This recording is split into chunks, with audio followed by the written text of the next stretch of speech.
A man who told his 16-year-old daughter that his pastor had directed him to have sex with her to spare their family from spiritual calamity has appeared before a Medina district court, charged with rape and incest.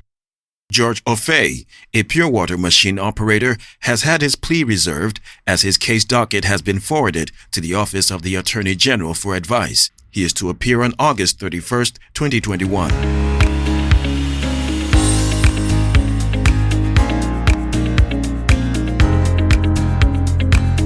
The prosecution said about 9 months ago, the accused received several reports from the victim's mother to the effect that the victim had been a truant. The prosecutor said Ofei then went for the victim and she had since been living with him. The accused lied to the victim that their pastor had given him a spiritual direction to have sex with her, else spiritual calamity will befall their family.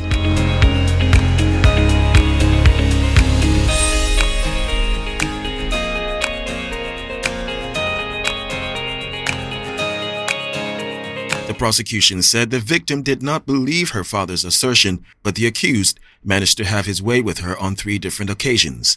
The prosecution said when the victim felt traumatized and could no longer bear the ordeal, she informed her mother, and a report was made at the Medina Domestic Violence and Victim Support Unit of the Ghana Police Service.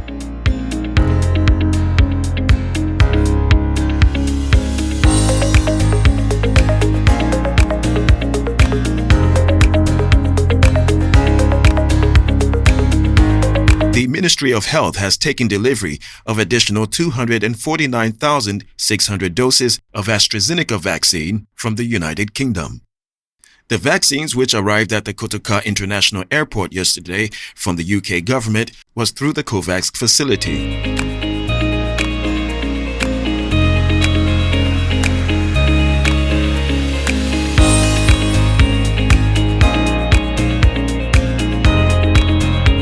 Consignment was received by the Deputy Minister of Health, Tina Mensah, a representative of the UK High Commission, John Whittle, and the UNICEF representative to Ghana, Anne Claire Dufay. The vaccine will be transported to the Kolibu Teaching Hospital and onward distribution across the country.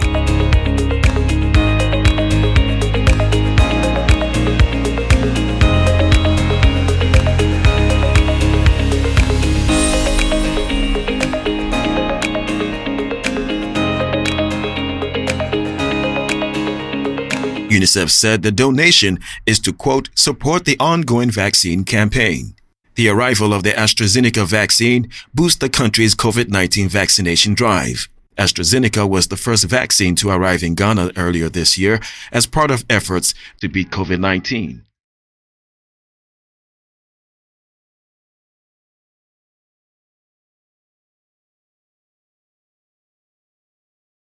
President Akuffwado has stated that he has not shirked from fighting against corruption and will not retreat in ensuring that people manning state anti-graft agencies acted in the interest of Ghanaians. Quote, I don't think that any government has mobilized resources to give opportunity for the anti-corruption agencies of the state to function efficiently as possible as this government has done, he added. The president said public money had been invested in Parliament, the judiciary, police, the Commission on Human Rights and Administrative Justice, the Economic and Organized Crime Office, and all the institutions whose job it was to be watchdogs of the state, without which a lot of the talk about fighting corruption would remain exactly talk. President Akuffwado noted that if the institutions tasked to fight corruption were not capable of doing so, all the talk about fighting corruption will be meaningless. He said resources to the anti-corruption institution have been increased since 2017, and that resourcing them had led to the expansion of the capability of the institution, which the president said was a determination to deal with corruption.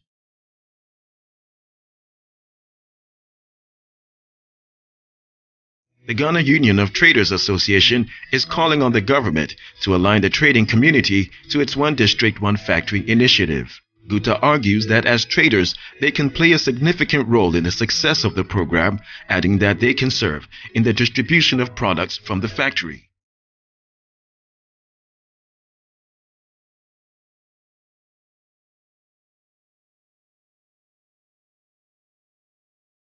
President of GUTA, Dr. Joseph Obeng, stressed that, quote, "I am very happy.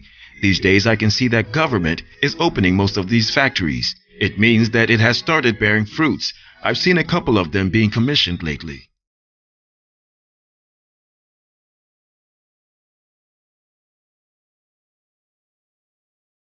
The One District, One Factory initiative is the vision of the President Akuffwado to change the nature of Ghana's economy from one which is dependent on import and export of raw materials to one which is focused on manufacturing, value addition, and export of processed goods.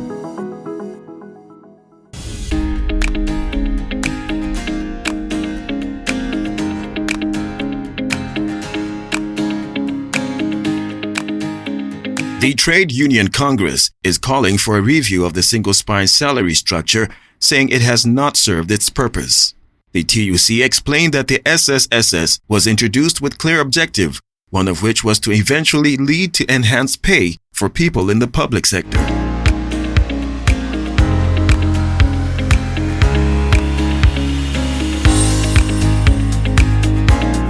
Director of the Labor Policy and Research Institute of the TUC, Dr. Kwabena Nyanko Otu, said the SSSS was also meant to address some of the iniquities in the public sector salary structure and ultimately reduce bargaining centers within the public sector, but noted that all of those objectives had not been materialized.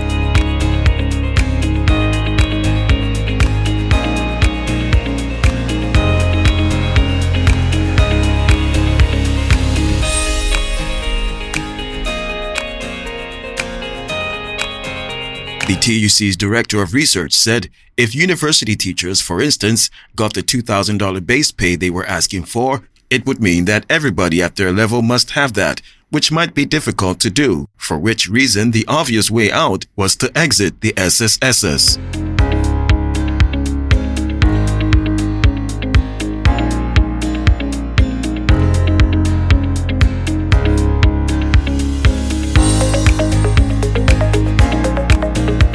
The Auditor General, Mr. Johnson Ekuyamwa-Sedu, has cited 28 oil marketing companies for their failure to pay petroleum taxes on fuel, lifted between July 2018 and December 2019. The taxes, which are owed by these 28 OMCs, total 226.94 million Ghana cedis.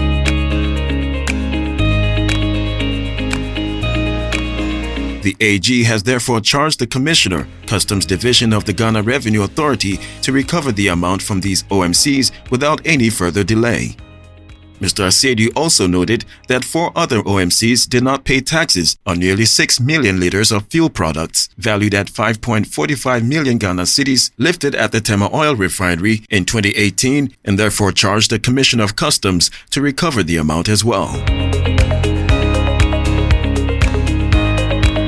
In his 2020 report on ministries, departments, and agencies, Mr. Asedu also pointed out that its review revealed that 17 OMCs failed to pay their rescheduled debt of 69.10 million Ghana cedis granted by the Commissioner General, thereby defaulting between 30 and 360 days.